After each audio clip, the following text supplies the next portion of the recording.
Hello बच्चों, आज हम बात करेंगे एम फॉर मैथ्स के बारे में। एम फॉर मैथ्स एक ऐसा ऐप है जिसको आप डाउनलोड करके आप बहुत अच्छे से मैथमेटिक्स को सीख सकते हैं। मैथमेटिक्स को आप अपना स्ट्रांग कर सकते हैं। इसमें हजारों बच्चे डाउनलोड करके मैथमेटिक्स को सीख रहा है, मैथमेटिक्स की पढ़ाई कर रहा है। आप यदि क्लास 1 से क्लास 12 तक किसी भी क्लास में है तो इसे डाउनलोड करके अपने मैथ सॉल्विंग कैपेसिटी को स्ट्रांग कीजिए।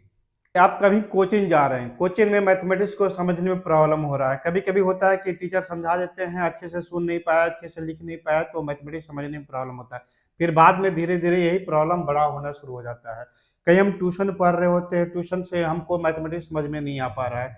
कहीं हम सेल्फ स्टडी कर रहे हैं, सेल्फ स्टडी में मैथमेटिक्स समझ में हमको नहीं आ रहा है। तो ये सब सारी सिचुएशन का, सारे प्रॉब्लम का सॉल्यूशन एम फॉर मैथ्स है। आप एम फॉर मैथ्स डाउनलोड कर लीजिए और मैथमेटिक्स को पढ़ाई करना स्टार्ट कर दीजिए।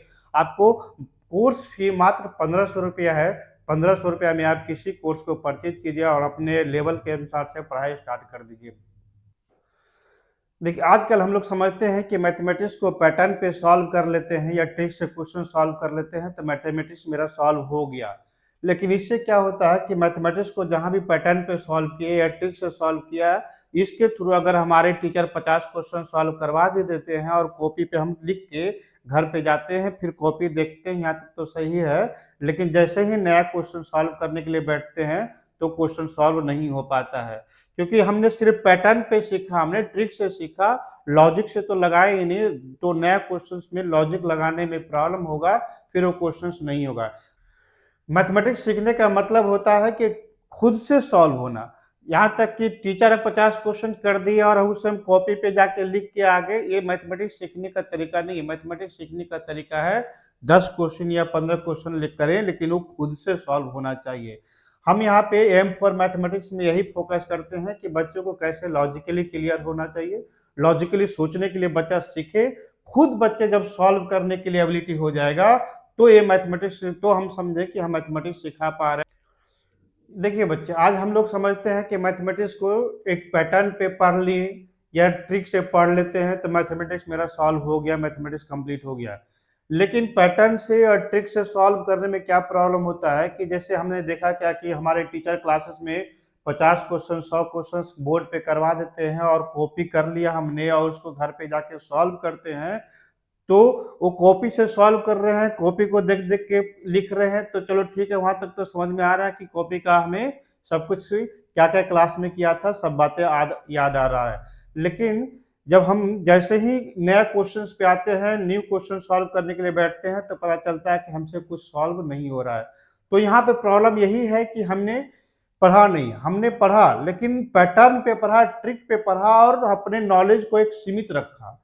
हमें नॉलेज को असीमित करने के लिए, एक बाउंड्री लेस करने के लिए हमको लॉजिक से सीखना पड़ेगा, क्वेश्चंस को लॉजिकली सोचना पड़ेगा और उसे कॉन्सेप्ट से हमें क्वेश्चंस को अप्लाई करना पड़ेगा। क्वेश्चन में कॉन्सेप्ट अप्लाई करना पड़ेगा। तो हम किसी भी क्वेश्चन को सोचने के लिए, हम क्वेश्चन को सोच सोच के हम सॉल्व कर पाएंगे। किसी भी टाइप का क्वेश्चन हो, क्लास में करवाया गया हो या क्लास में नहीं करवाया गया हो, किसी भी बुक से होगा, ऐसा तब तक हो पाएगा जब तक हम लोग लॉजिकली सोचते हैं, लॉजिक से क्वेश्चन सॉल्व करना शुरू करते हैं। तो यहाँ पे देखिए, एम फॉर मैथ्स का यही टारगेट है कि सारे बच्चे से खुद से मैथ सॉल्व होना चाहिए। जब तक बच्चों से खुद से मैथ सॉल्व नहीं होता है, नया क्वेश्चन सॉल्व नहीं होता है, तब तक बच्चे मैथ सीख नहीं रहा होता है। और एम फॉर मैथ्स का टारगेट है मैथमेटिक्स को सिखाना, न कि सिलेबस खत्म करना।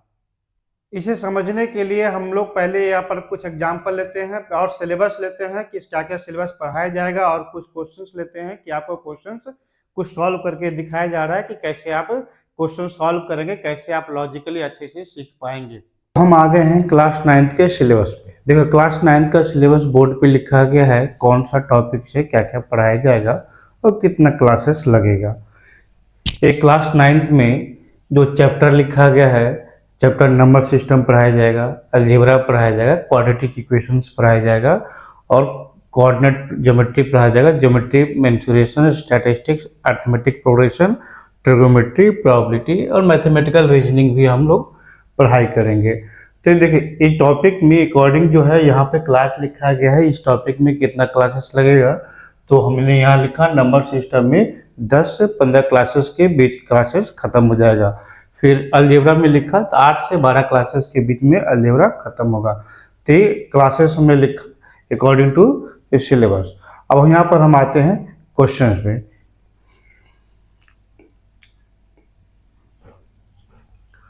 देखिए क्वेश्चन नंबर फर्स्ट क्या है, हम इसको पहले हम लोग क्या करेंगे, इस क्वेश्चन को बेसिक से पूरा डिटेल सॉल्यूशन करेंगे तो हमें बहुत अच्छे से आइडिया मिल जाएगा।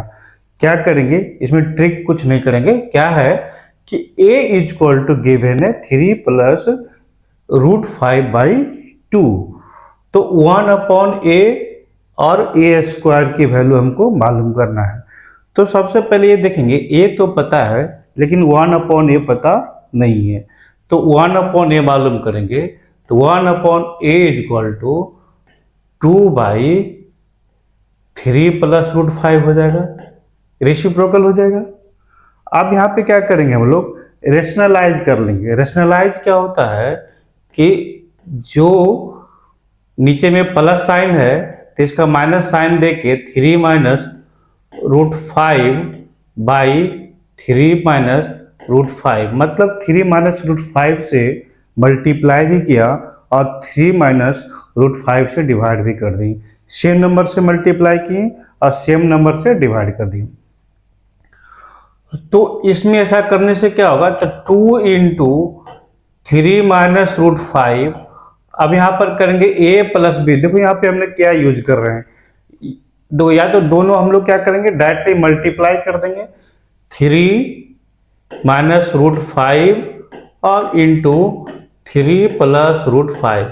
यहाँ पे हम दोनों तरीके से वर्क कर सकते हैं। क्या करेंगे, 3 को 3 से मल्टीप्लाई कर देंगे तो 9 होगा, फिर 3 को 5 से मल्टीप्लाई कर देंगे तो ये प्लस है और माइनस है तो माइनस, ये प्लस और ये प्लस है तो कितना हो जाएगा प्लस 3√5। फिर ये माइनस है और ये प्लस है तो माइनस होगा 3√5, और ये माइनस है और ये प्लस है तो माइनस हो जाएगा, कितना होगा √5 इंटू √5। तो √5 इंटू √5 दो सेम नंबर को रूट अंडर में मल्टीप्लाई करेंगे, जैसे root under of a into root under of a is equal to a हो जाता है। तो √5 इंटू √5 ये 5 हो गया, तो 9 और माइनस 5 4 होगा और 3 कैंसिल होगा। इसका मतलब कितना होगा, इसकी जो रिजल्ट आएगा वो 4 आएगा। इस तरीके से भी सोच सकते हैं, नहीं तो दूसरे तरीके से हम लोग ऐसे सोचेंगे कि a प्लस बी और into a minus B is equal to a square minus B square होता है, राइट।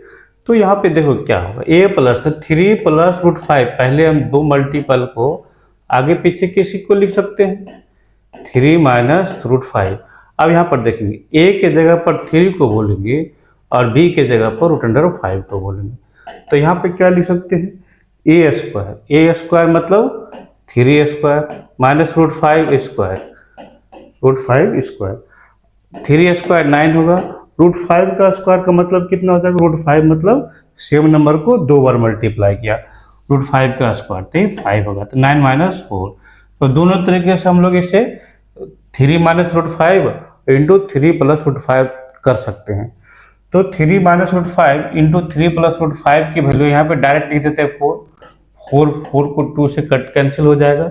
अब यहाँ पे क्या रह गया, ये 3 माइनस √5/2, 3 माइनस √5/2 आया। अब कितने की वैल्यू आया, हमें 1/a की वैल्यू आया।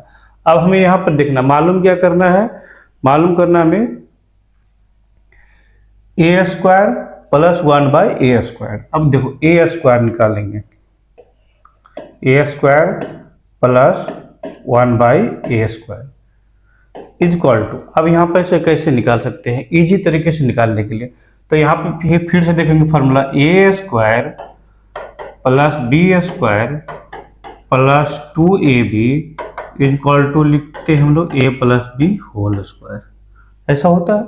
अब यहाँ पर देखो a square plus b square ये रह गया, इसको उस साइड भेज दो, तो a स्क्वायर और b के जगह पर हम लोग क्या करते हैं 1/a को पुट कर देते हैं, b के जगह पर 1/a पुट कर देंगे, तो b के जगह पर 1/a पुट कर देंगे तो 1/a स्क्वायर, टोटल का स्क्वायर मतलब a का स्क्वायर हो जाएगा, two into A into one by A और equal to A plus one by A whole square.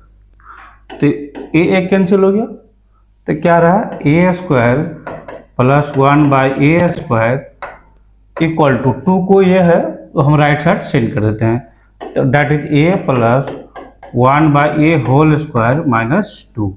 इतना आ गया हमारा result, A square plus one by A square is equal to. अब इसका पुट कर देते हैं, A square plus one by A square equal to, यहाँ पे जो आ रहा है A square plus one by A square equal to A plus, तो ए प्लस ए की जगह पर डायरेक्ट वैल्यू पुट कर देते हैं, three plus root five by three plus root five by two, और बी के जगह पर वन बाई ए की जगह पर वन बाई ए की जगह पर three minus root five by two, और दोनों का होल स्क्वायर। फिर उसके बाद कितना है, माइनस टू है, तो यहाँ पे माइनस टू कर लेते हैं। तो हमारा कितना हो गया, ये आ रहा है ईस्ट। पहले तो इसको आप ब्रैकेट के अंदर को ब्रेक करते हैं, तो टू और टू एलसीएम ले लेंगे, तो थ्री प्लस रूट फाइव और फिर प्लस थ्री और माइनस रूट फाइव। एलसीएम लेने से हमारा क्या रहता है, डिनोमिनेटर सेम है तो नोमिनेटर ऐड हो गया, फिर इसका होल स्क्वायर माइनस टू, एक रूट फाइव प्लस में रूट फाइव माइनस में तो कैंसिल हो गया, three plus three six by two whole square minus two, तो रिजल्ट आएगा थ्री।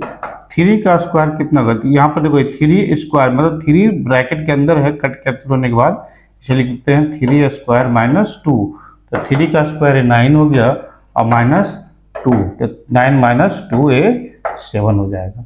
इसका मतलब हमारा इसका रिजल्ट सेवन आएगा। ठीक है, अब आते हैं question number. Question number two में क्या बोला जा रहा है, students of A school, school का स्टूडेंट्स जो है वो स्ट्रेटजी बनाता है, क्या दो ग्रुप में बट के हमें स्कूल की सफाई करना है। तो सफाई करने के लिए उसने क्या कहा कि दो दो लेन बनाया। अब दो लेन में कह रहा है क्या, एक लेन ए बी बी सी और सी ए के एलम सफाई करेगा, और दूसरा लेन जो है सी ए सी डी और डी ए के अकॉर्डिंग डी ए के एलम में सफाई करेगा। हमें इस तरह से क्वेश्चंस बोला जा रहा है कि दो ग्रुप को दो लेन में बट के हमें सफाई करना है, और लेन का नेम दिया गया है। अब कह रहा है कि इसके साथ ही कंडीशन दिया गया कि सारे लेन का लेंथ भी दिया गया है, किस लेन का कितना लेंथ है वो भी हमको गिवन है, और उसके साथ ये भी कंडीशन भी गिवन है कि एंगल जो बी बन रहा है वो 90 डिग्री का होगा। तो इस कंडीशंस के, इस गिवन इंफॉर्मेशन के अनुसार से हम लोग क्या करेंगे, पहले फिगर बनाते हैं। फिगर क्या होगा, तो कह रहा है क्या, A B lane B C लेन और सी ए लेन बनाते हैं। एक ग्रुप जो है A B lane B C लेन और सी ए लेन पे मूव करता है, तो ए बी लेन बनाया। अब यहाँ पर देखो क्या है कि एंगल बी हमें 90 डिग्री गिवन है, एंगल बी 90 डिग्री गिवन है। इसका मतलब क्या है कि एंगल बी 90 डिग्री हमें रखना है, ए बी सी। अब ए बी सी, तो ए बी लेन बन गया, बी सी लेन बन गया, और सी ए लेन बनाना है, मतलब यहाँ से ए पॉइंट मिला देते हैं। तो इस लेन पे एक ग्रुप बनाया। दूसरा ग्रुप क्या कर रहा है कि इसी इसमें से एसी लेन पे मूव करेगा। एसी लेन यहाँ पे हमें यही लेन है, एसी लेन। फिर सी डी लेन पे मूव करेगा, तो सी डी डी हमको पता नहीं, तो डी हम कहीं भी रख सकते हैं, तो सी डी लेंथ पे मूव किया। फिर डी से ए की ओर मूव किया, डी ए लेंथ पे मूव करा। अब देखो इस तरह से हम कह रहे हैं दोनों ग्रुप मूव करेगा, तो दोनों ग्रुप मूव करने से हमारे पास दोनों ग्रुप के अकॉर्डिंग स्ट्रक्चर बन गया। अब क्वेश्चन बोला जा रहा है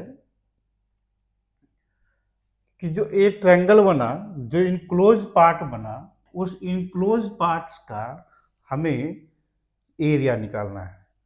किसका एरिया ज़्यादा, कौन से ग्रुप ज़्यादा क्लीनिंग कर रहा है, किस एरिया को क्लीनिंग कर रहा है, और टोटल एरिया कितना क्लीन किया, ये हमको पता करना है। ठीक है, तो हम आगे बढ़ते हैं। तो सब साइड्स का तो लेंथ भी गिवन था, तो लेंथ गिवन है ए बी का लेंथ लिख देते हैं, ए बी का लेंथ 9 मीटर और बी सी का लेंथ 40 मीटर। ए बी का लेंथ 9 मीटर, बी सी का लेंथ 40 मीटर और सी डी का लेंथ भी गिवन है, सी डी का लेंथ 15 मीटर है, लिख देते हैं सी डी का लेंथ 15 मीटर और डी ए का भी लेंथ गिवन होना चाहिए, डी ए का लेंथ, हाँ डी ए का भी लेंथ हमें गिवन है 28 मीटर, डी ए का भी लेंथ गिवन है 28 मीटर। अब यहाँ पर सबका हमने डाटा लिख दिया। अब बताना है क्वेश्चंस के अकॉर्डिंग हमें क्या क्या मालूम करना है और क्या कह रहा है। पहले क्वेश्चन को एक बार और रिवाइज करते हैं। कह क्या रहा है कि इस लाइन पे जो क्लीनिंग कर रहा है, जो group A B C line पे क्लीनिंग कर रहा है, तो उसके थ्रू एरिया निकालो। तो ए बी सी के थ्रू एक ट्रायंगल बन रहा है इंक्लूज का। फिर दूसरा लाइन जो है ए सी डी ए, इस लाइनिंग पे जो ट्रायंगल बना रहा है, इसके अलोंग जो ट्रायंगल बना के क्लीनिंग कर रहा है, उसका एरिया हमें मालूम करना है। तो क्या करेंगे, तो पहले इस ग्रुप का एरिया निकाल देते हैं। Area enclosed by ABC। अब बताओ ABC एक राइट एंगल ट्रायंगल बन रहा है, ABC एक राइट एंगल ट्रायंगल बन रहा है, तो राइट एंगल ट्रायंगल के लिए एरिया होता है half into base, BC into height, height हो गया हमें AB।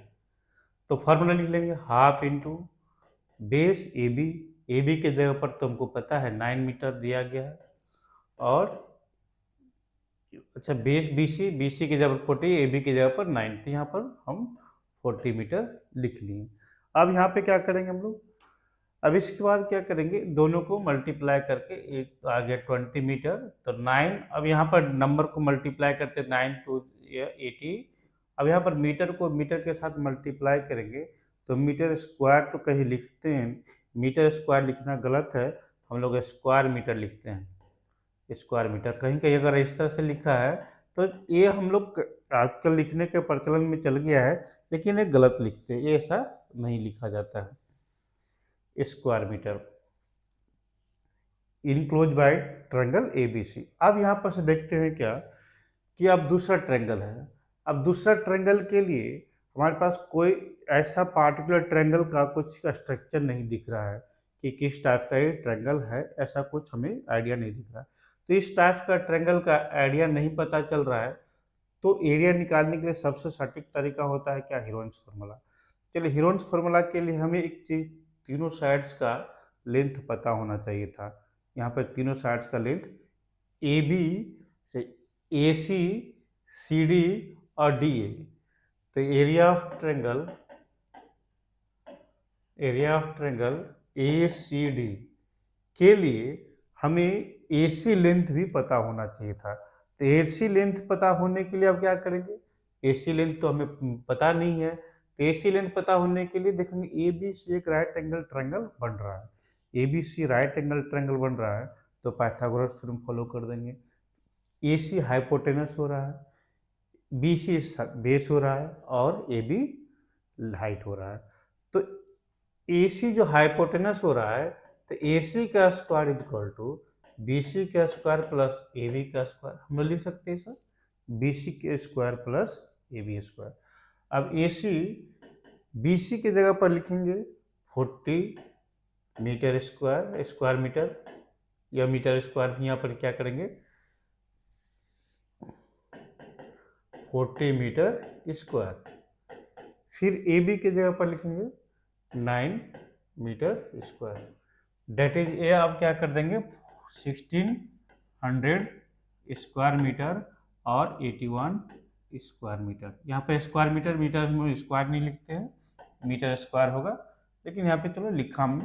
तो AC is equal to root under of, दोनों डाटा को ऐड कर देंगे 1681। अब क्या आ गया,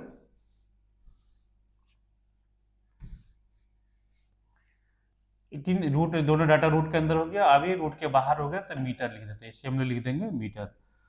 अब AC का लेंथ हमें निकल गया, तो 1681 मीटर का स्क्वायर रूट निकालते हैं तो इसका निकलेगा 41 मीटर, मतलब ये लेंथ हमें हो गया 41 मीटर। अब क्या करना है, अब हीरोन्स फार्मूला लगाने के लिए, हीरोन्स फार्मूला के लिए पहले थोड़ा सा हम क्या होता है उसके बारे में समझ लेते हैं। तो हीरोन्स फार्मूला, ट्रायंगल के 3 साइड्स का लेंथ पता होगा, तीनों साइड्स का लेंथ पता है, तो पहले हम लोग सेमी पेरीमीटर निकालेंगे। Semi perimeter S equal to तीनों साइड्स का length A plus B plus C by 2 होता है, सेमी पेरीमीटर का लेंथ आ गया। तो Heron's formula area equal to क्या होता है, तो area equal to half area equal to root under of S into S minus A into S minus B into S minus C, A B C side of triangle है। Area के लिए हमारे पास sides यहाँ पर फिर से triangle बना के हम लिख लेते हैं, ए सी डी, ए सी डी। ए सी का लेंथ हमें मिला, ए सी का length 41 metre, 41 metre. C D का लेंथ हमें पता है, सी डी का लेंथ 15 मीटर और 28 मीटर, ये 15 मीटर और ए डी का लेंथ 28 मीटर में गिवन। तो किसी को भी हम ए बी सी हम लोग कंसिडर कर सकते हैं। अब क्या करेंगे, एरिया के निकालने के लिए सबसे पहले क्या निकालना होगा, सेमी पेरीमीटर निकालना होता है, एस इक्वल टू, तो एस इक्वल टू क्या होगा 15, तीनों साइड का लेंथ 28 प्लस 41 मीटर, तीनों का मीटर बाई 2। तो इसको सम कर देंगे तो कितना आ जाएगा, 8 5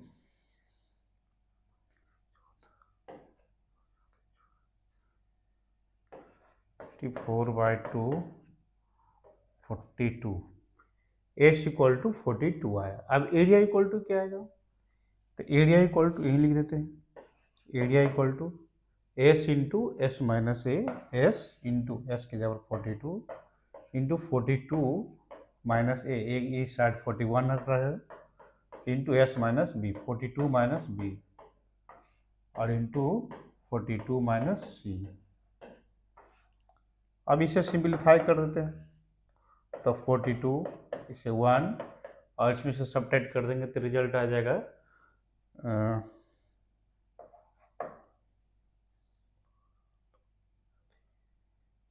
27 और इंटू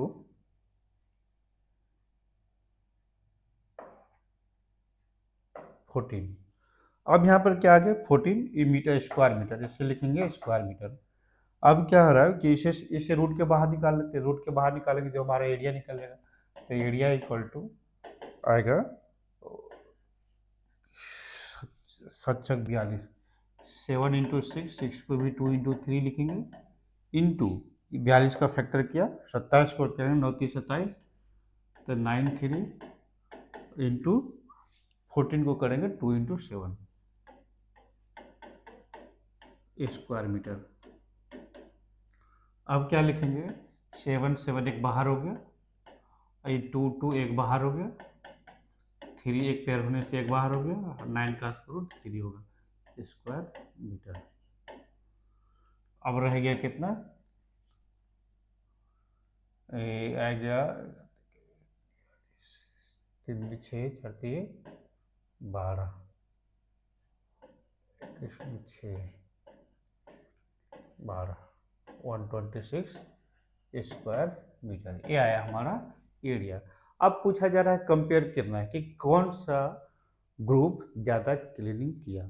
तो देखो, तो पहले क्या आ गया, दूसरे ग्रुप में आ गया जो ए सी डी ग्रुप जो चल रहा है 126 स्क्वायर मीटर, और जो ए बी सी ग्रुप जो चल रहा था उसका एरिया आ गया था 180 स्क्वायर मीटर। तो क्या आ रहा है यहाँ पे, जो ए बी सी ग्रुप आ रहा है उसका एरिया ज़्यादा हो रहा है, तो more area enclosed by enclosed more area enclosed by A B C. How much, कितना ज़्यादा आ रहा है, तो मोर इक्वल टू, अब बताओ बड़ा सा 180 square metre minus 126 square metre, जितना आ रहा है वो हमारा ज़्यादा एरिया आएगा। तो 4 और ये रह गया 554 स्क्वायर मीटर ज़्यादा। अब करें टोटल एरिया कितना हो रहा होगा, तो टोटल एरिया इक्वल टू दोनों को ऐड कर देंगे, 180 square metre plus 126 square metre, तो टोटल एरिया आएगा 610 to 306 स्क्वायर मीटर।